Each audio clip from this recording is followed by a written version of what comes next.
السلام علیکم ورحمۃ اللہ وبرکاتہ نحمدہ ونصلی علی رسولہ الکریم اما بعد اعوذ باللہ من الشیطان الرجیم بسم اللہ الرحمن الرحیم رب اشرح لی صدری ویسر لی امری واحلل عقدۃ من لسانی یفقہوا قولی رب زدنی علما۔ قرآن کلاس میں آج ہم اللہ کی توفیق سے 15واں پارہ شروع کر رہے ہیں۔ اس پارے کا آغاز سورہ بنی اسرائیل سے ہو رہا ہے۔ سورہ بنی اسرائیل مکی صورت ہے۔ اس کا ایک نام بنی اسرائیل ہے چونکہ اس کے پہلے ہی رکوع میں اللہ تعالیٰ نے بنی اسرائیل کا تذکرہ کیا ہے، اور اس صورت مبارکہ کا دوسرا نام سورۃ الاسراء ہے چونکہ اس صورت کی پہلی آیت میں اللہ تعالیٰ نے واقعہ اسراء کو بیان کیا ہے۔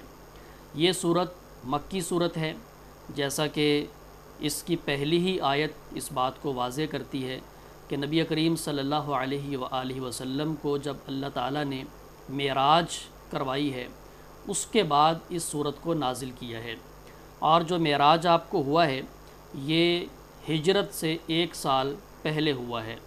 گویا نبی علیہ السلام کے جو مکہ میں قیام کا دورانیہ ہے اس کے بالکل آخری ایام میں، آخری مرحلے میں یہ صورت نازل ہوئی ہے۔ اس صورت کے بے شمار مضامین ہیں تو انشاءاللہ ہم اس پر بات کریں گے۔ بہت سارے معاشرتی احکام اللہ تعالیٰ نے اس صورت میں دیے ہیں، اور اس کے علاوہ بھی اس میں تعلیمات ہیں، تفہیمات ہیں، تنبیہات ہیں۔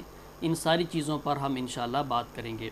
حضرت عبداللہ ابن مسعود رضی اللہ تعالی عنہ اس صورت کے بارے میں، سورہ کہف کے بارے میں اور سورہ مریم کے بارے میں کہا کرتے تھے، انہن من العتاق الاول وہن من تلادی، یہ پہلی قدیم صورتوں میں سے ہیں اور یہ میرا قدیم اثاثہ ہیں۔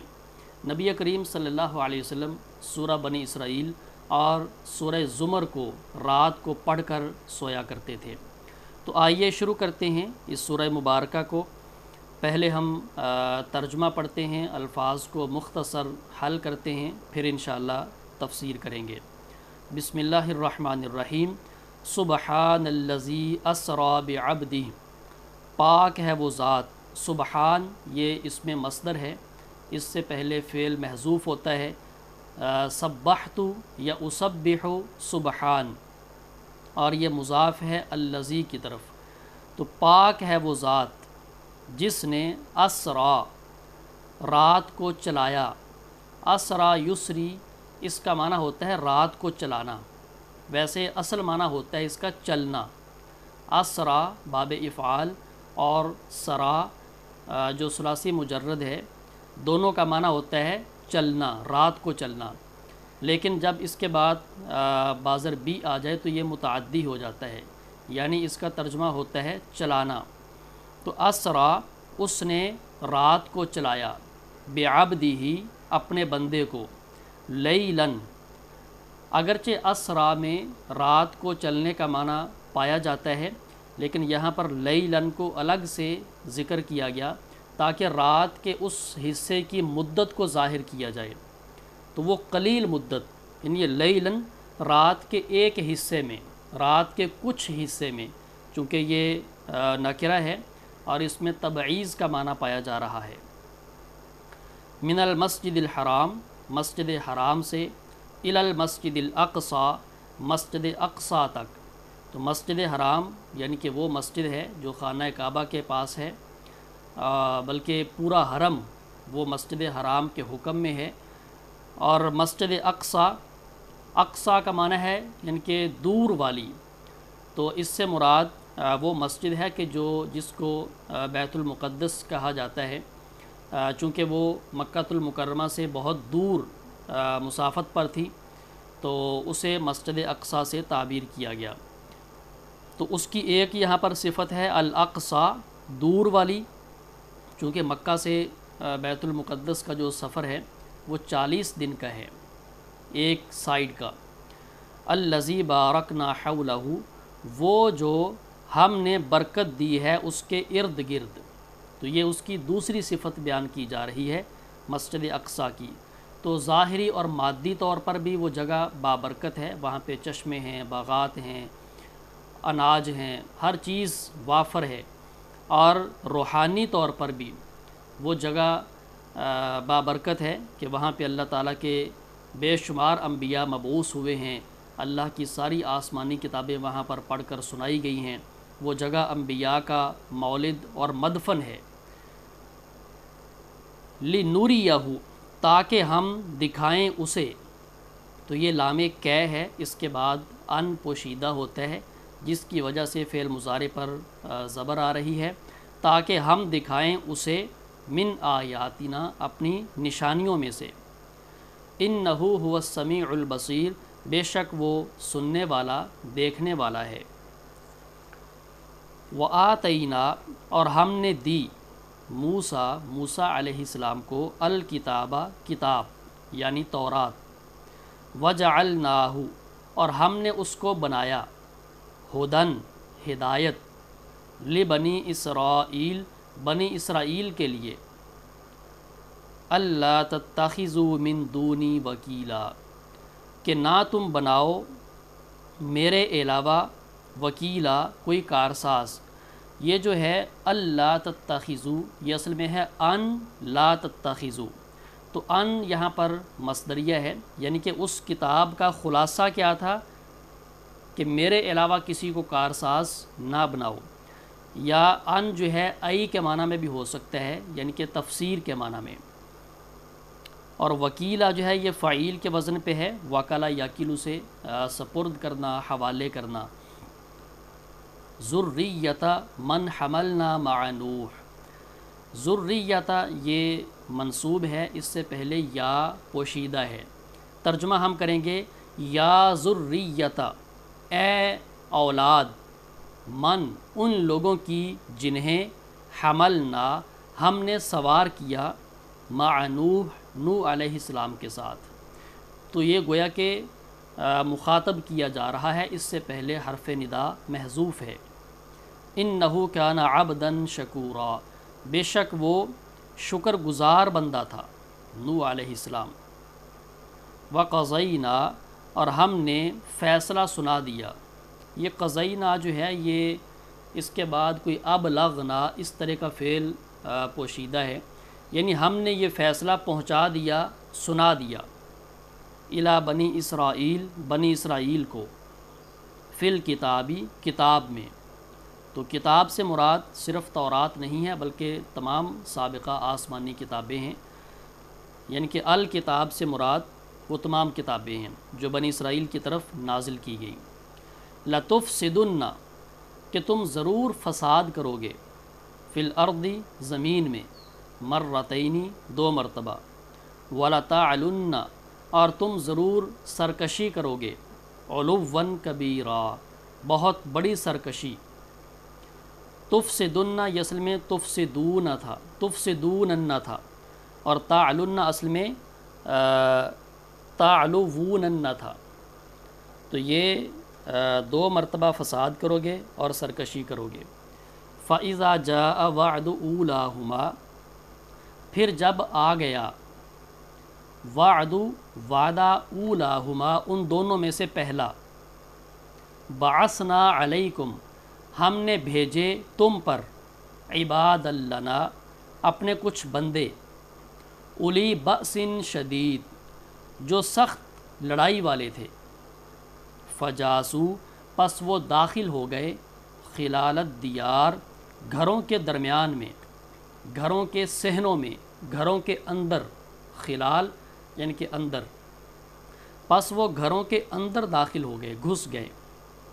وکان وعدا مفعولا، اور یہ ایسا وعدہ تھا جو پورا کیا ہوا تھا۔ مفعول کا معنی ہے جو کیا ہوا تھا، یعنی کہ اس میں کوئی شک نہیں تھی۔ ثم رددنا لکم الکرۃ علیہم، پھر ہم نے تمہیں دوبارہ ان پر غلبہ عطا کیا۔ رد یرد سے یہ فعل ماضی ہے، اس کا معنی ہوتا ہے لوٹانا، واپس کر دینا۔ الکرۃ غلبہ، یعنی پھر ہم نے دوبارہ تمہیں غلبہ دے دیا ان پر۔ وَأَمْدَدْنَاكُمْ، اور ہم نے تمہاری مدد کی، بِأَمْوَالٍ وَبَنِينَ، مالوں کے ساتھ اور بیٹوں کے ساتھ، وَجَعَلْنَاكُمْ اور ہم نے تمہیں بنایا اکثر زیادہ نفیرا تعداد میں، اور ہم نے تمہاری تعداد زیادہ کر دی۔ ان احسنتم احسنتم لانفسکم اگر تم نیکی کرو گے یا اگر تم نے نیکی کی، یہ یعنی کہ جملہ شرطیہ جزائیہ ہے، اگر تم نے نیکی کی احسنتم لانفسکم تو تم نے نیکی کی اپنے آپ کے لیے، اپنی جانوں کے لیے، یا اگر تم نیکی کرو گے تو تم اپنے آپ کے لیے نیکی کرو گے۔ وَإِنْ أَسَأْتُمْ فَلَهَا اور اگر تم برائی کرو گے تو انہی کے لیے ہے، یعنی تمہاری جانوں کے لیے ہے۔ فَإِذَا پس جب جاء آیا وعد الآخرتی دوسرا وعدہ یا آخری وعدہ، آخرہ یعنی کہ بعد میں آنے والی، یا آخرت چونکہ وہ دنیا کے بعد آنے والی ہے اس کو آخرت کہا گیا ہے، تو یہاں پہ آخری وعدہ بھی کر سکتے ہیں یا بعد میں آنے والا وعدہ یا دوسرا وعدہ، سارے ہی ترجمے ٹھیک ہیں۔ لیسوء تاکہ وہ بگاڑ دیں، ساء یسوء اس سے یہ فعل مضارع ہے اور یہ فعل متعدی ہے، بگاڑ دینا، خراب کر دینا، تاکہ وہ بگاڑ دیں وجوہکم تمہارے چہروں کو، وَلِيَدْخُلُوا اور تاکہ وہ داخل ہو جائیں، المسجدہ مسجد میں، کما دخلوہ جیسے وہ داخل ہوئے تھے اس میں، اول مرۃ پہلی مرتبہ، وَلِيُتَبِّرُوا اور تاکہ وہ برباد کر دیں، تبرا یتبر تتبیر اس کا معنی ہے برباد کر دینا، تباہ و برباد کر دینا۔ ما علو جس پر وہ غالب آ جائیں، علا یا علو سے یہ فعل ماضی ہے، جس چیز پر وہ غالب آ جائیں، تتبیرا بری طرح برباد کر دینا۔ عسیٰ ربکم ان یرحمکم قریب ہے کہ تمہارا رب تم پر رحم کرے، وَإِنْ عُدْتُمْ عُدْنَا اور اگر تم دوبارہ کرو گے تو ہم بھی دوبارہ کریں گے۔ عاد یعود اس کا مطلب ہے لوٹنا، یعنی کہ دوبارہ وہی کام کرنا۔ وَجَعَلْنَا جَهَنَّمَ اور ہم نے بنایا ہے جہنم کو، للکافرین کافروں کے لیے، حصیرا قید خانہ۔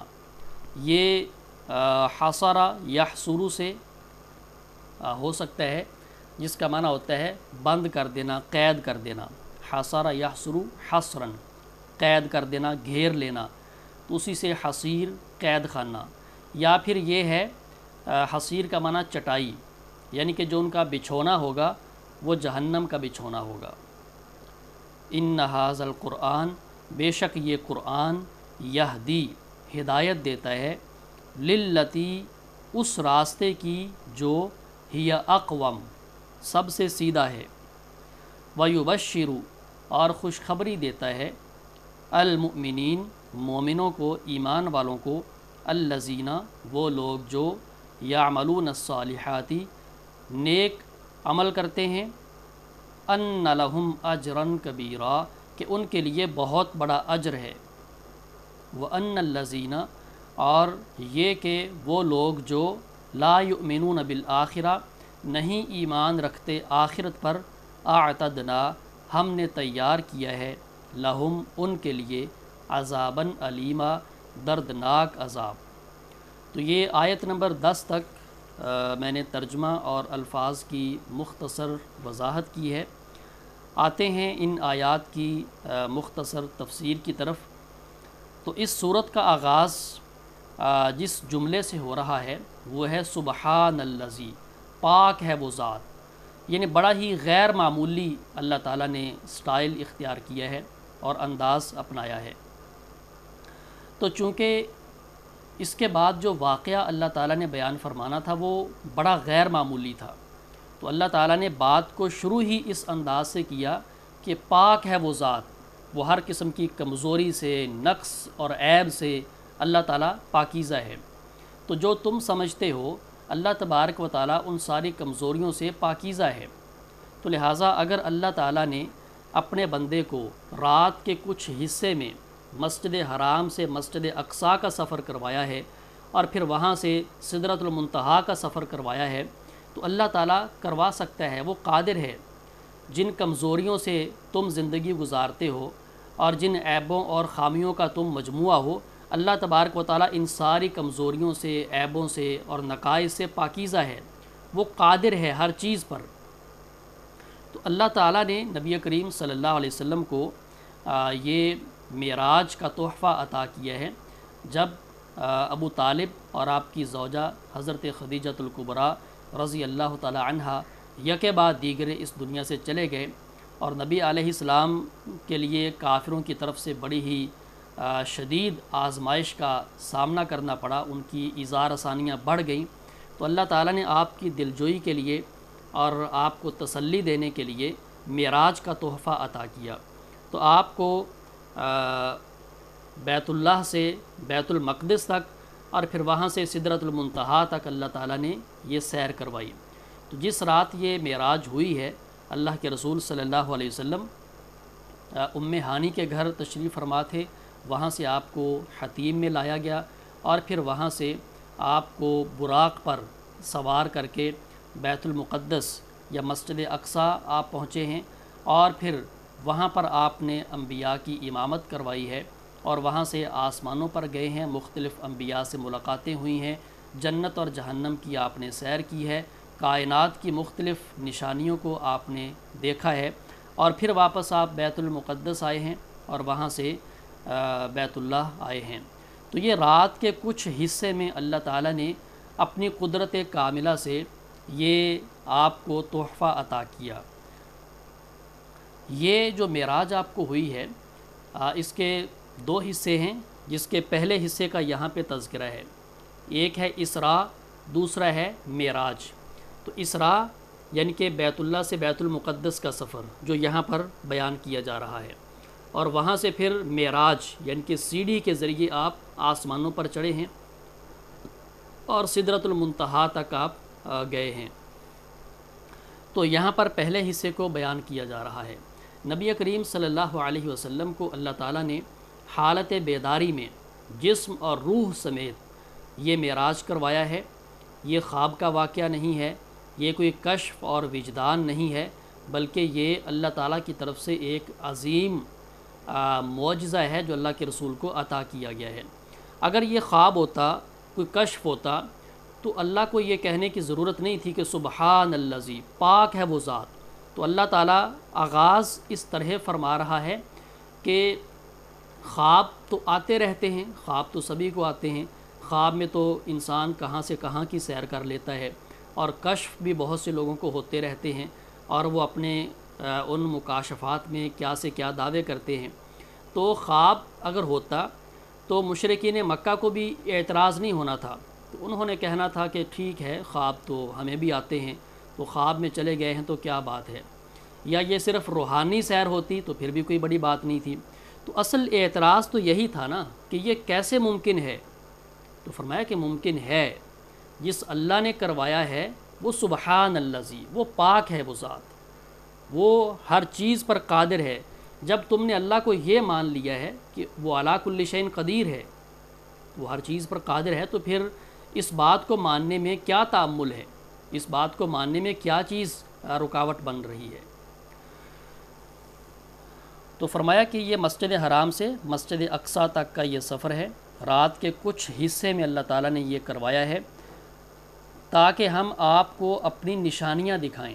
تو نبی علیہ السلام نے بہت ساری نشانیوں کا مشاہدہ کیا۔ مثال کے طور پر آپ کے مکان کی چھت جو ہے اس کو کھولا گیا، آپ کا قلب مبارک سینہ چاک کر کے نکالا گیا، اس کو زمزم سے دھویا گیا، پھر دوبارہ اس کو رکھا گیا، اور پھر جس سواری پر آپ نے سفر کیا ہے اس کا جو قدم جہاں پر پڑتا تھا وہ حد نگاہ تھا۔ تو یہ مختلف یعنی کہ مہینوں کا سفر آپ نے لمحات میں کیا ہے، چند لمحوں میں کیا ہے۔ تو یہ اللہ کی عظیم نشانیاں، جنت اور جہنم کا مشاہدہ ہے، آسمانوں کی سیر ہے۔ تو یہ اللہ تعالیٰ نے آپ کو اپنی قدرت کی عظیم نشانیاں جو ہیں وہ دکھانی تھیں، جس کی وجہ سے آپ کو یہ معراج کروائی گئی۔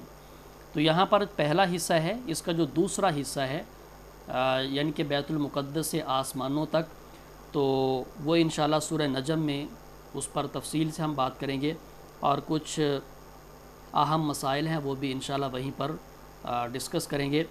بعض لوگ شب معراج کو خاص اہتمام کرتے ہیں، نوافل کا، تہجد کا، اور روزہ بھی رکھتے ہیں اس دن کا، تو ایسی کوئی چیز نبی کریم صلی اللہ علیہ وسلم سے ثابت نہیں ہے، بلکہ یہ ہی معلوم نہیں ہے کہ معراج ہوئی کس رات کو ہے۔ ہمارے ہاں 27 رجب مشہور ہے، تو یہ صرف مشہور ہے، اس کی دلیل کوئی نہیں ہے، نہ اللہ کے رسول نے خود کوئی ایسی عبادت کی ہے، نہ صحابہ کرام نے کی ہے۔ تو جب اس رات کی تعیین ہی ممکن نہیں ہے تو پھر وہ عبادت کیسی ہے؟ تو اس لیے اس طرح کے تکلفات میں نہیں جانا چاہیے۔ تہجد آپ نے پڑھنی ہے، روزانہ پڑھیں، نوافل پڑھنے ہیں روزانہ پڑھیں، روزے رکھنے ہیں نفلی، سوموار کا رکھیں، جمعرات کا رکھیں، ایام بیز کے رکھیں، اور بھی ایک دن چھوڑ کر ایک دن روزہ رکھیں۔ تو جو نبی علیہ السلام سے چیزیں ثابت ہیں ان کا اہتمام کرنا چاہیے۔ پھر اس کے بعد فرمایا کہ ہم نے موسیٰ علیہ السلام کو کتاب عطا کی، اور ہم نے اس کتاب کو بنی اسرائیل کے لیے ہدایت نامہ بنا دیا، اور اس کا خلاصہ کیا تھا کہ میرے علاوہ کسی کو کارساز نہیں بنانا۔ تو گویا کہ تورات میں بھی اللہ تعالیٰ نے توحید کو بیان کیا تھا۔ تورات کا خلاصہ بھی یہی تھا کہ اللہ کی توحید کو اپنایا جائے، اور قرآن کا خلاصہ بھی یہی ہے۔ نبی علیہ السلام کی دعوت کا بنیادی نقطہ ہی یہ تھا، اور پھر بنی اسرائیل کو ہی مخاطب کر کے انہیں جھنجھوڑا جا رہا ہے، اے وہ ان لوگوں کی اولاد جن کو ہم نے نوح علیہ السلام کے ساتھ کشتی میں سوار کیا تھا۔ تو انہیں گویا کہ موٹیویشن دی جا رہی ہے، ترغیب دی جا رہی ہے کہ تم تو بڑے نیک لوگوں کی اولاد ہو، ذریۃ من حملنا مع نوح، جو نوح علیہ السلام کے ساتھ کشتی میں سوار ہوئے تھے، آپ ان کی اولاد ہیں، تو آپ کس راستے پر جا رہے ہو؟ کیوں اللہ کی نافرمانی کر رہے ہو؟ اور یہاں سے ضمناً یہ بات بھی معلوم ہوئی کہ جو معروف ہے کہ دنیا میں جتنی بھی نسل چلی ہے وہ نوح علیہ السلام کے 3 بیٹوں سے چلی ہے، حام، سام اور یافس۔ تو قرآن اس بات کو سپورٹ نہیں کرتا۔ قرآن کے مطابق جو دنیا میں نسل چلی ہے ان سب لوگوں سے چلی ہے جو نوح علیہ السلام کے ساتھ کشتی میں سوار ہو گئے تھے۔ وہ جتنے بھی لوگ تھے ان سب کی آگے دنیا میں پھر نسل چلی ہے۔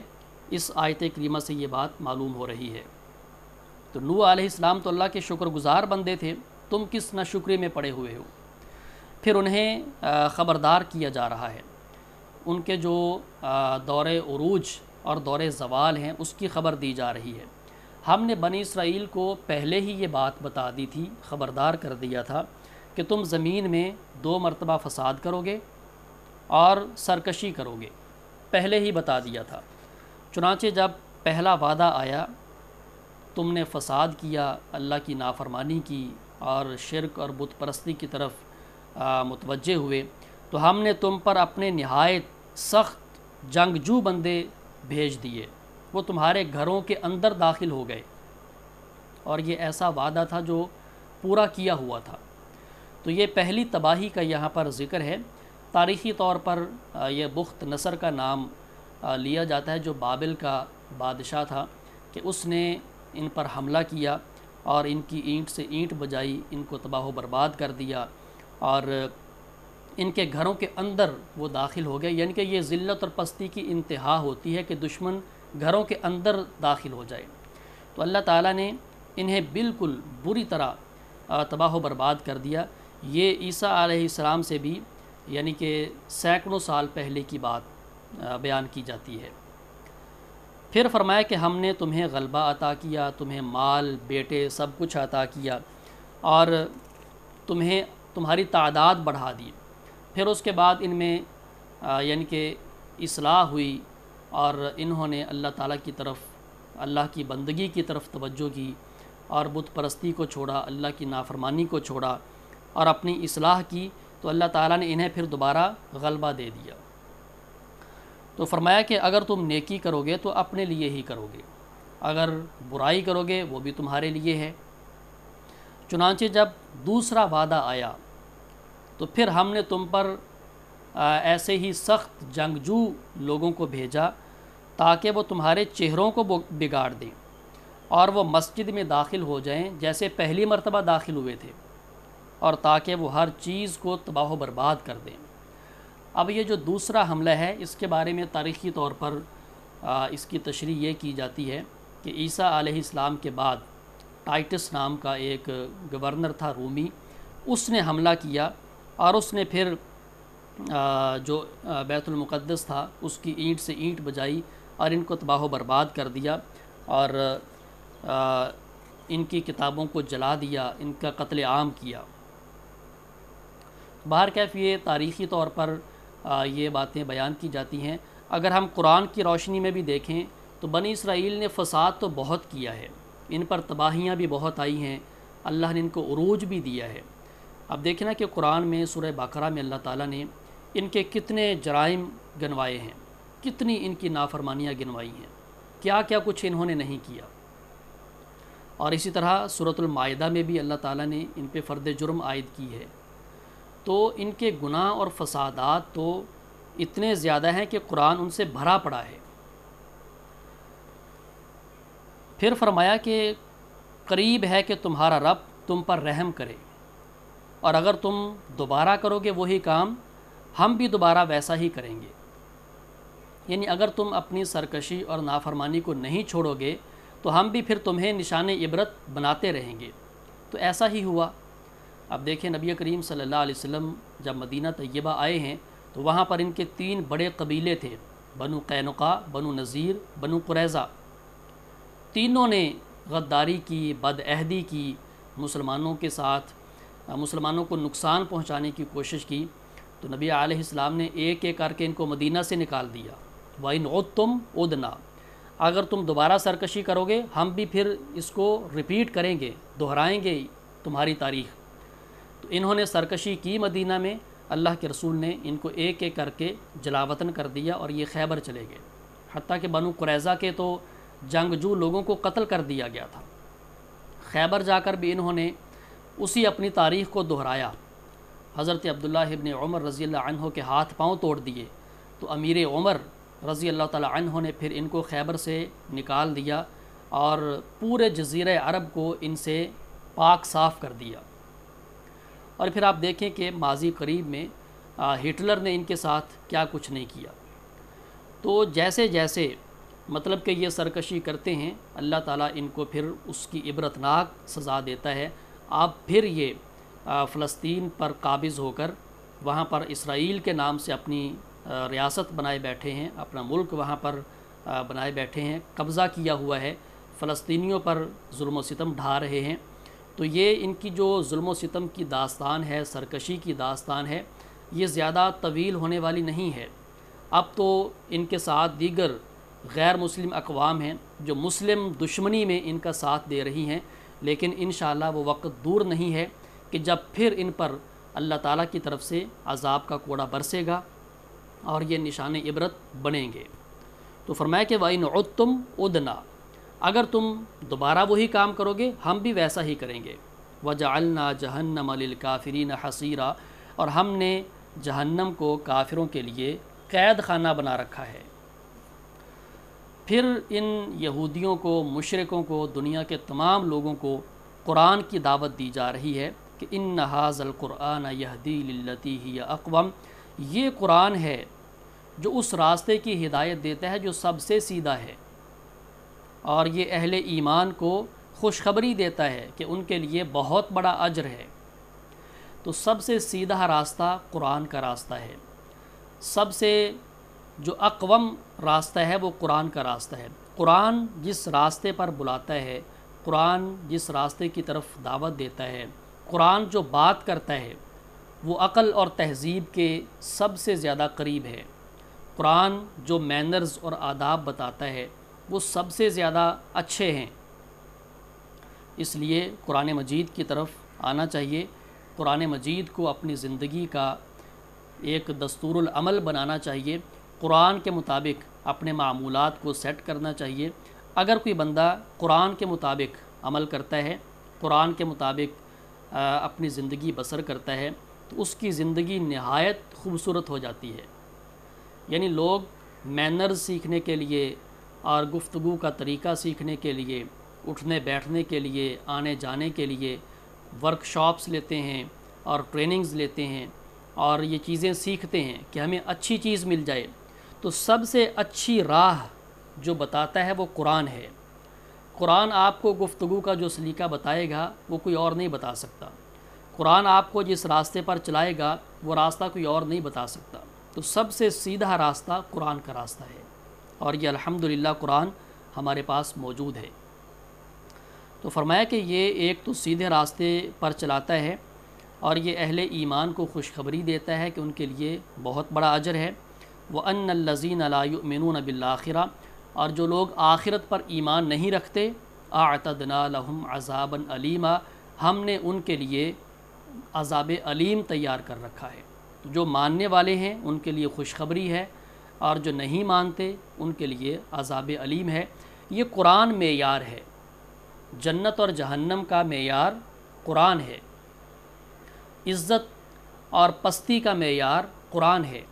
جو قرآن کے ساتھ جڑ جاتا ہے عزت اس کا مقدر بن جاتی ہے، جنت اس کا مقدر بن جاتی ہے، اور جو قرآن سے روگردانی کرتا ہے ذلت اس کا مقدر بن جاتی ہے، وہ پستی کی گہرائی میں گر جاتا ہے اور جہنم اس کا مقدر بن جاتی ہے۔ تو اس لیے قرآن کو معمولی نہ سمجھیں، قرآن کوئی چھوٹی کتاب نہیں ہے، قرآن ایک اللہ کی عظیم کتاب ہے۔ تو اللہ تعالیٰ سے دعا ہے کہ اللہ تعالیٰ ہمیں قرآن مجید کے ساتھ جڑنے کی اور اس کو سمجھنے کی، اس کے مطابق عمل کرنے کی اور اس کا پیغام دنیا تک پہنچانے کی توفیق عطا فرمائے۔ ہماری آج کی کلاس کا ٹائم ختم ہو رہا ہے۔ بارک اللہ لی ولکم ونفعنا بالذکر والقرآن الحکیم، والسلام علیکم ورحمۃ اللہ وبرکاتہ۔